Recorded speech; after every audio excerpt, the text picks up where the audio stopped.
고라의 반역 사건이 있은 다음 날 이스라엘 자손의 온 회중은 모세와 아론을 원망합니다. 그들은 고라 일당이 진멸당한 책임을 모세와 아론에게 전가시키려 합니다. 41절, 이튿날 이스라엘 자손의 온 회중이 모세와 아론을 원망하여 이르되 너희가 여호와의 백성을 죽였도다 하고. 사실 회중들 또한 죽을 뻔한 사람들이었잖아요. 하나님께서 이들을 다 진멸할 것이라고 했는데 아론과 모세가 하나님 앞에 엎드리면서 간절한 중보를 통해서 어찌 한 사람의 죄악 때문에 온 민족이 멸망을 당합니까? 라고 간절히 중보한 것 때문에 겨우 살아남았는데, 아니 하루 전에 그 일이 있었는데 정신을 못 차리고 겨우 생명을 부지했음에도 불구하고 또다시 아론과 모세에게 원망을 빚습니다. 제가 이걸 보면서 8년 동안 방랑하다가 죽어갈 수밖에 없는지를 다시 한번 확인하게 됩니다.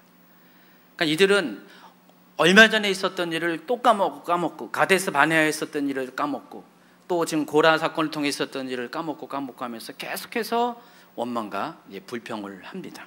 여러분이라면 어떻게 했을까요? 정신 차렸을 거 아니에요. 근데 여러분들은 사실 마찬가지예요. 횟수가 중요한 거지 여러분들도 계속해서 반역하고 또 반역합니다. 시간이 지나면 이상하게 사람들은 기억에서 멀어져요. 그때 그 느낌이 싹 멀어지면서, 그래서 하나님께서 철판을 만들어가지고 증거가 되는 향로를 녹여서 철판을 만들어서 번제단을 쌓으라는 이유가 그거예요. 눈에 보이면 그때 생각나요. 근데 눈에 안 보이면 어떻게 됩니까? 또 까먹어요. 여러분 어떤 잘못을 해서 몸에 무슨 상처라도 있습니까? 하나님이 정말 사랑하셔가지고 징계를 줘가지고 사고를 당해가 상처가 있습니까? 복 있는 사람이에요. 왜냐면 상처를 볼 때마다 그때 일을 생각하면서 다시는 그런 일을 하지 말아야 돼. 근데 이 상처가 없으면 어때요? 또 다시 행하죠. 하나님이 때로 우리 인생에 우리가 잘못해가지고 어려운 일 당하고 마음의 상처, 육체의 상처, 삶의 모든 상처, 흔적들이 남게 하시는 것은 하나님의 배려라는 사실을 아시기 바랍니다. 그걸 통해서 하나님이 여러분을 거룩하게 구별시켜서 다시는 그 경계를 넘지 못하도록 하셨다는 사실을 아시기 바랍니다. 어쨌든 이들은 하나님 앞에서 옳고 그름이 무엇인지를 제대로 바라보지 못하는 사람들입니다. 그래서 모세와 아론을 원망하면서 이미 멸망당한 고라 일당의 전체를 발부를 합니다. 사실 알고 보면은 그들이 모세와 아론을 원망하고 책임을 돌리는 것은 궁극적으로 누구를 향한 겁니까? 하나님을 향한 것입니다. 자, 이들이 지금 모세와 아론을 원망했지만 결국은 뭐예요? 하나님을 원망하고 있습니다. 이게 사람이에요. 그래서 하나님은 그들의 마음의 중심을 알고 또 심판하시기로 작정하십니다. 벌써 세 번째예요.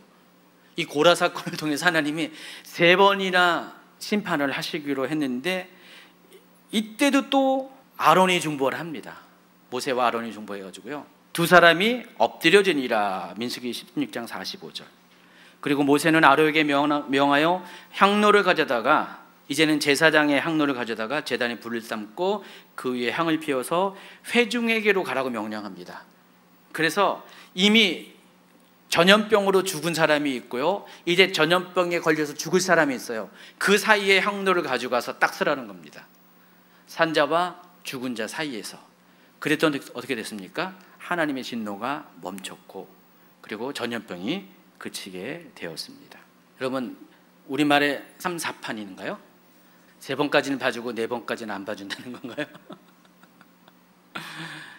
지금 세 번이나 지금 이들은 연속적으로 지금 이 일을 했어요. 만약에 한 번 더 벌어졌으면은 하나님 가만 안 둘 거예요. 근데 딱 세 번에까지 이 일이 벌어지게 됩니다.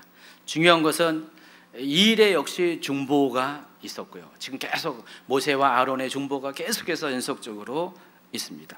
여러분, 본래 향로의 역할이 뭐냐면은 1년에 딱 한 번 대속죄일 날 대제사장이 지성소 안에 향로를 가져가서 거기서 하나님 앞에 분향을 하는데, 한 가지 목적을 가지고 하는 거예요. 그래서 온 백성의 죄를 속량하기 위한 용도로 사용하는데, 그 향로가 이번에는 지성소 밖에서 사용되었습니다. 그러자 연병이 그칩니다.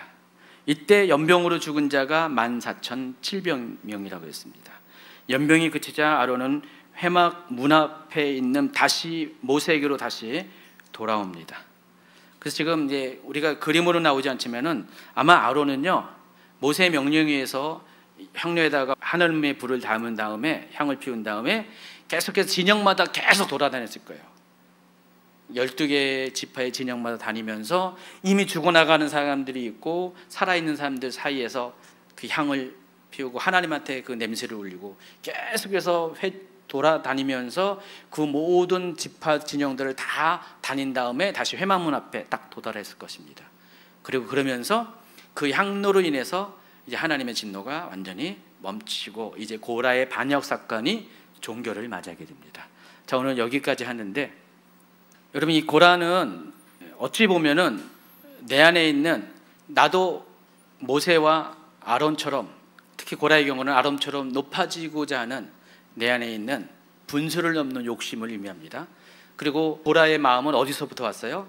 실은 사탄이 타락한 이후에 인간이 범죄한 이후에 우리에게 심어놓은 그런 가라지와 같은 것입니다. 여러분에게도 늘 언제나 이 고라와 같은 마음들이 올라올 수가 있고요.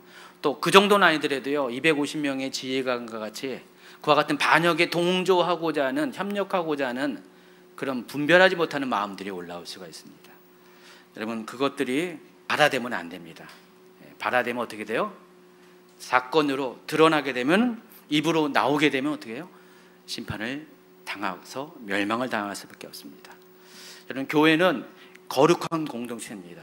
여러분이 민주주의 방식으로 목사님을 선택하고 그런 것도 아니에요.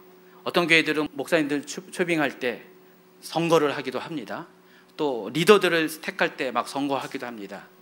근데 그게 민주주의라고 해서 다 좋은 건 아니에요. 민주주의보다 위에 있는 게 하나님께서 사람을 택하고 거룩하게 구별해서 사람을 세우는 일이 더 중요합니다. 다수의 민주주의가 엉뚱한 리더를 뽑아가지고 민족을 망치고 나라를 망칠 수가 있습니다. 그러나 거룩하신 하나님 앞에 거룩하게 구별된 사람이라면은 그 민주주의의 능력보다 앞서 하나님의 일을 잘 감당할 수가 있습니다. 그래서 여러분 늘 언제나 우리의 기준은 하나님이 돼야 돼요. 하나님이 택하신 것에 여러분 순종하시고요. 그게 겸손이고 여러분의 분수를 지키는 것입니다.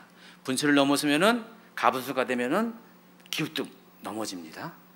제대로 걸어갈 수 없다는 사실을 아시기 바랍니다.